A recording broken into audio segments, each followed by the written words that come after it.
प्रिय विद्यार्थियों, आज बीए पार्ट थर्ड के प्रथम प्रश्न पत्र आधुनिक हिंदी कविता में छायावाद की विशेषताओं पर विचार करेंगे।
प्रफुल्लता के लिए उषा, उदासी के लिए संध्या, मानसिक हलचल के लिए झंझा और टीस के लिए बिजली का प्रयोग इन्होंने किया है।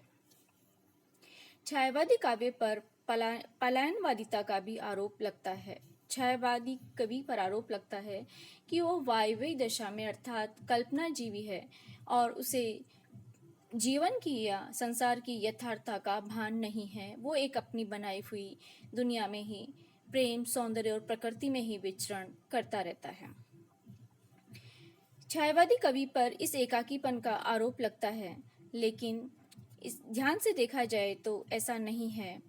इसमें राष्ट्रीयता का स्वर और सांस्कृतिक मूल्यों की अनसुनी भी नहीं की गई है। इस युग में व्यक्तिवादी चेतना यद्यपि प्रमुख है, अधिकांश कवियों की रचनाओं में निराशा, विषाद और पीड़ा की अभिव्यक्ति है। राष्ट्र प्रेम और राष्ट्र को उद्बोधन देने वाली कविताएं कम हैं, लेकिन नगण्य नहीं। कवि जीवन और जगत को की भयंकर कटुता और वास्तविकताओं से भागकर वो प्रकृति की क्रोड़ में, नारी के आंचल की छाया में और कल्पना लोक में शरण पाने का प्रयास करते देखे जाते हैं। फिर भी जब हम प्रसाद के उद्बोधन गीतों में, निराला के बादल राग में, प्रसाद के आंसू में मानवतावाद का स्वर और कामायनी में आज के वैज्ञानिक औद्योगिक युग की अशांति और संघर्ष के कारण में मुक्ति का मार्ग ढूंढते हुए उन्हें देखते हैं। ज्ञान दूर कुछ क्रिया भन है, इच्छा पूरी क्यों हो मन की, एक दूसरे से मिल न सके यही विडंबना जीवन की। अर्थात इच्छा, कर्म और ज्ञान के समन्वय से ही आनंद की प्राप्ति हो सकती है। कामायनी में प्रसाद ने कहा है, समरस थे जड़ और चेतन, सुंदर साकार घना था, चेतनता एक विलसती थी, आनंद अखंड घना था। तो इस प्रकार ये आरोप झूठा लगने लगता है। प्रसाद और महादेवी की वेदना सेवावाद और मानवतावाद में परिणति होती है, न कि कोरे रुदन, चित्कार और आक्रमण्यता में। वह सृष्टि की अस्वीकृति का काव्य नहीं है, संन्यास और निवृत्ति मार्ग पर चलने का परामर्श देने वाला काव्य नहीं है। वह सृष्टि को स्वीकार करता है, आध्यात्मिक स्तर पर ही नहीं, वह भावना के स्तर पर भी मानव को एक मानने और सुख दुख में सहयोगी होने का संदेश देने वाला काव्य है। अकर्मण्यता की जगह आशा, आत्मविश्वास और कर्मवाद का संदेश देता है। सारांशतः है, काव्य दृष्टि की नवीनता, अनुभूति की सच्चाई, तीव्रता, कल्पना के वैभव, मानवतावादी स्वर, भाषा की कोमलता, अभिव्यक्ति की सांकेतिकता और तरलता तथा गीति तत्व के कारण इस कविता का गौरव अकथ्य है, विशेष है, विशिष्ट है। धन्यवाद।